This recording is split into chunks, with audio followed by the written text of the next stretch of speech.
अगर हिंदुओं का मरता तो फिर क्या कैसे करते हैं ये? मुसलमान मर रहा ना, हिंदू राष्ट्र ऐसे बना रही है, मुसलमान को खत्म करके ऐसा बना रही है हिंदू राष्ट्र। हमारा तो दिल दे लिया है कि नहीं यार किसी के साथ और कोई दुर्घटना ना हो जाए। बहुत ज्यादा मार रही है पुलिस, मार्च भी लेके जा रही है। ये सब माहौल से हुआ मेरे लड़के का इंतकाल, ऐसा कुछ नहीं था, वरना उसे इतनी कंडीशन बिगड़ने का कोई चांस नहीं था, इस माहौल से हुआ सब कुछ।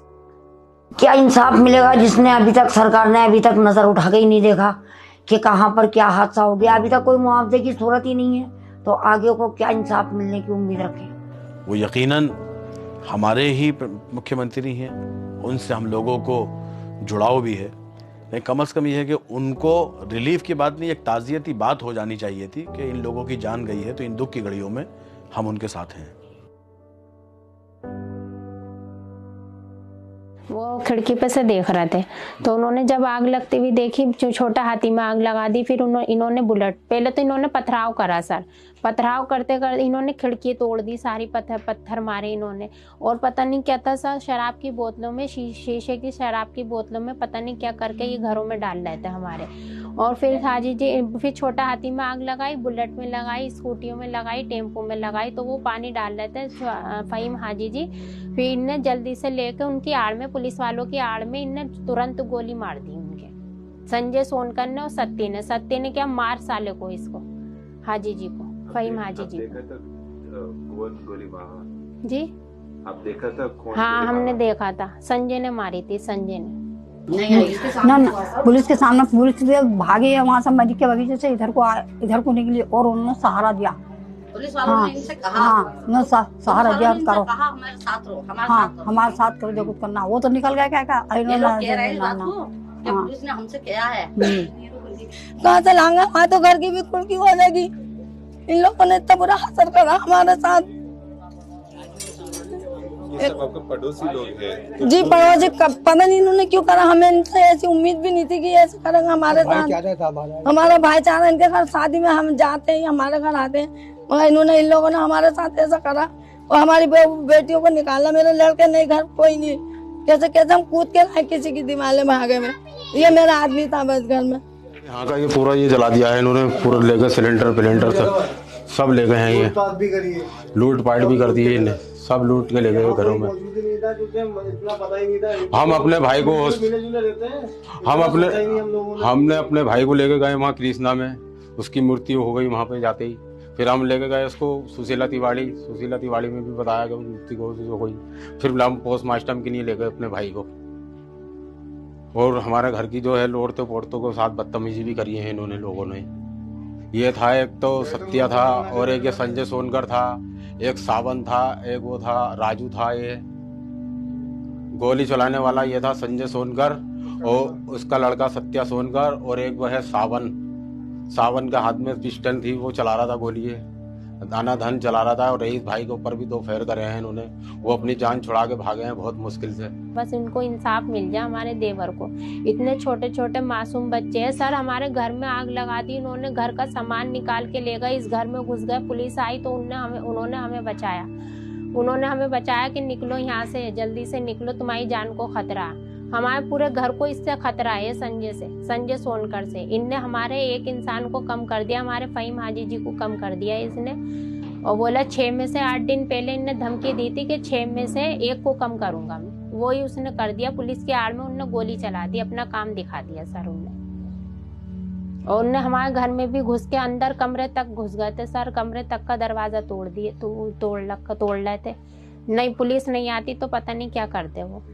मेरा बच्चा हार्ट का प्रॉब्लम रहती थी उसको, और उसको ना देशत में वो एकदम 2-3 घंटे के बाद ही खत्म हो चुका हो, और उसने देशत ज्यादा ले ली।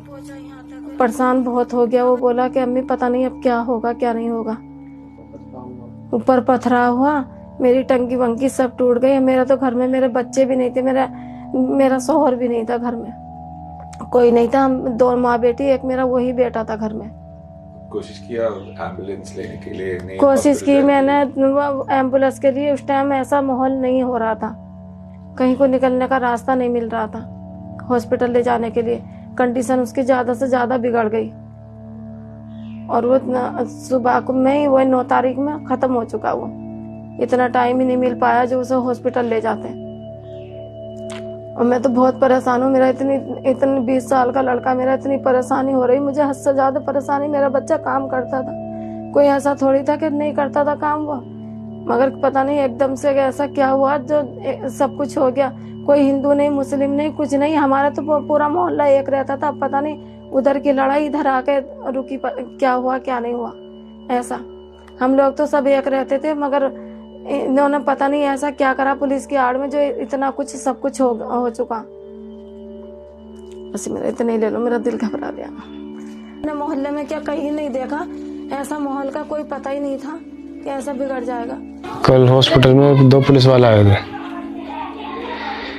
तो नाम वाम पता करा परिवार का उन्होंने मेरे सबका, और कहाँ रहते हो कहाँ नहीं रहते हो, कौन से वार्ड में, कौन से लाइन नंबर में हो, और तुम कर क्या रहे थे, पत्थर मार रहे हो, तुम ये कहने लगे हो।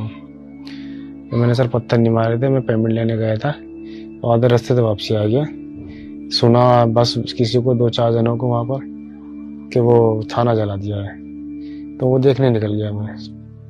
तो मैंने ऐसे देखते देखते मैं निकल के आ रहा था, तो इधर को देखा इस साइड को जहाँ पुलिस वाले खड़े थे। मुझे पुलिस वाले दिखे नहीं, तो मैंने देखने की कोशिश करी, पत्थर को मार रहे थे, किस पे मार रहे हैं लोग। तो इतने मेरे गोली लग गई थी जहाँ पुलिस वाले खड़े थे इस साइड से। ये आपके गोली से पता चल सकता है ना आपको कौन मारा है, किसका गोली है? हाँ। ऐसा कुछ ये मेडिकल रिपोर्ट है आपके पास? मेडिकल रिपोर्ट है, मेडिकल रिपोर्ट भी है। 15 दिन में अस्पताल से आया हूँ। एक गोली सीने में लगी तो सब पूछा है मुझसे, वो पार हो गई है, और एक से यहाँ लगी है हड्डी पे, ये हड्डी टूट चुकी है मेरी, हाथ चल नहीं रहा है मेरा। पुलिस गोली चला रही थी धुआंधार लाइन नंबर 17 में। तो वहाँ से फिर फोन आया कि यार ऐसा है, इसका ट्रीटमेंट हो गया है और ये सो गया है, और तुम इधर को मत आना, गोली चल रही। मैंने हाँ यार गोली तो चल रही, हम भी दीवार से लगे। मैंने आओ बेटे चल रहे हैं यहाँ से। हम फिर घर को आ गए। 9 बजे के टाइम पे फिर हमारे पास फिर बेटे के पास फ़ोन आया कि यार उसकी डेड हो गई है। तो मैं वहाँ गया, लोग बाग जो है हाथ पे जोड़ने लगे, मैं भी पहुँच गया कि रोना मत, पुलिस घुस जाएगी, और किसी लोगों का ट्रीटमेंट हो रहा है, इनका ट्रीटमेंट भी नहीं हो पाएगा, किसी का सिर फटा हुआ, किसी का कुछ। तो मैंने उसकी थोड़ी गर्दन ऐसी हो रही थी बाईं साइड को, मैंने यार सीधी साइड को कर दो इसकी गर्दन। तो उसकी गर्दन वर्दन करी, फिर मैं भी बाहर को निकल आया। फिर इसका चाचा पहुंचा होगा बाद में, वो कार में डाल लाया उसको। कार में जब लाया तो ये हमारा जहाँ हमारा मकान है वो चौराहे पे पुलिस ही पुलिस, बेहिसाब पुलिस। तो 12 नंबर में जाके वो रुका। 12 नंबर से उसने जो है अपनी कंधे पर उठा के उसे गली कूचों में जैसे तैसे करके वो अपने वहीं ले आया पुराने घर पे। फिर हम उसे वो बोला यार भैया ऐसा लग रहा है सांस जैसी चल रही है इसके। तो हम जो है इसको हॉस्पिटल लेके गए सुशीला तिवारी। वहाँ उन्होंने चेकअप वेकअप करा, फिर उसको जो है मृत्यु घोषण दे दिया उन्होंने, ये जो है भाई इसकी डेड हो चुकी है। पोस्टमार्टम हुआ, फिर इसका दफन हुआ, और इसके पुलिस ने गोली मारी है क्योंकि उधर की साइड में था थाने की तरफ, इसके पुलिस ने गोली मारी है। ऐसा कोई देखा वो ये गोली मारा इसको? वहाँ किसी और ने गोली चलाई नहीं है, पुलिस ने गोली चलाई है। वहाँ किसी ने कोई गोली थोड़ी चलाई है, और आग भी लगाई थाने में, क्या पता किसने लगाई है, किसी ने थोड़ी देखा किसने लगाई है आग। मैंने भाई से ये बोला था, मतलब भाई तुम यहीं बैठो, मतलब मैं पापा को लेके आता हूँ क्योंकि फ़ोन नहीं लग रहा था ना उनका, नॉट रीचेबल ही नंबर बता रहा था उनका। कोई किसी भी फ़ोन से लगा रहे थे, मतलब यही बता रहा था नॉट रीचेबल नंबर, उनके मतलब फ़ोन लग ही नहीं पा रहा था। तो इस मारे मैंने अपने भाई से यही बोला था, मैंने भाई तुम घर में ही बैठो, मैं पापा को लेकर आता हूँ। तो मैं पापा को लेने गया था। जितना मैं पापा को लेने गया, पापा का रास्ते में मतलब फ़ोन आ गया, बोले क्या नाम है बेटा मैं आ गया, बस गाड़ी लगा रहा हूँ, तुम आ गए, भाई आ गए? मैंने कहा हाँ सब आ गए हम लोग, मतलब बोले अच्छा। बोले चलो मैं आ रहा हूँ, मैं गाड़ी लगा रहा हूँ। गाड़ी बस साइड कर ही रहे थे, मैं भी जा ही रहा था लेने, क्या कि मतलब फ़ोन वोन काटा, मैं गया लेने, गाड़ी साइड करके बस आ ही रहे थे। मैं भी पहुँच गया उनके पास, पुलिया पे पहुँचा मैं, जैसे मतलब पापा आ ही रहे थे, जैसे मुड़े मतलब वैसे कदम रखा उन्होंने, वैसे मतलब सामने से फायरिंग मतलब चल रही थी उल्टी सीधी, वहीं उनके सिर पे गोली लगी, वहीं गिर गया। वहाँ पे 2-3 लोग मौजूद थे, मतलब घबरा के मतलब मैंने आवाज़ मारी, मतलब उठाया उनको। ले आने के बाद उनको वहीं से गली गली लेकर आए। फिर भाई को फ़ोन करा मैंने 10 मिनट बाद, 5-10 मिनट बाद। मैंने भाई ऐसी ऐसी बात है, पापा की गोली लग गई, पीछे से यहाँ से गोली लग गई, मतलब पार हो गई पूरी। तो इसने थोड़ी देर बाद मुझे 5-10 मिनट बाद इसने कॉल करी मुझे। मैं यहाँ से भाग कर जो गया फिर पापा को हम लेकर के आए, कंधे पे डाल के जो है 4-5 जने घर में लेकर आए। मैं घर में आने के बाद जो है यहाँ से मैं ले गया फिर अस्पताल, ऐसे कंधे पे डाले रोड पर चल रही थी फायरिंग। मैं गली गली जो है अंदर से निकल के स्टेशन, यहाँ से अंदर से निकल के वहाँ क्या बोलते हैं बेस हॉस्पिटल चला गया। बेस हॉस्पिटल जाने के बाद उन्होंने पट्टी अट्टी करी। पट्टी अट्टी करने के बाद आधे घंटे बाद उन्होंने जो है बोला कि वहाँ ले जाओ कृष्णा। मैं कृष्णा लेके चला गया उनको। कृष्णा ले आने के बाद जो है वहाँ पे भी थोड़ा बहुत ट्रीटमेंट करा। वहाँ पे एम्बुलेंस थी नहीं उनकी, तो बोर्ड पे नंबर था, एम्बुलेंस को फ़ोन किया। फ़ोन करने के बाद वो भी 1-1.5 घंटे बाद आए। उन्होंने बोला कि सुशीला तिवारी रेफ़र कर रहे हैं हम यहाँ पर, तो इनका ट्रीटमेंट नहीं होगा, मतलब यहाँ पर कुछ वो भी नहीं, जो भी कुछ बोल रहे थे वो। सुशीला तिवारी चला गया। हम 1-1.5 घंटे बाद वहाँ पर जो है उनको रखा। फिर उसके बाद जो है उनका ट्रीटमेंट चला, कागज़ वागज़ बने, पर्चे लगाएँ। पर्चे बनने के बाद जो है आईसीयू में चले गए। आईसीयू में जो है उनको भर्ती हो गए आईसीयू में। फिर वेंटिलेटर पर रखा गया उनको। 8 तारीख की रात को 12 बजे वेंटिलेटर पर रख दिया था उनको।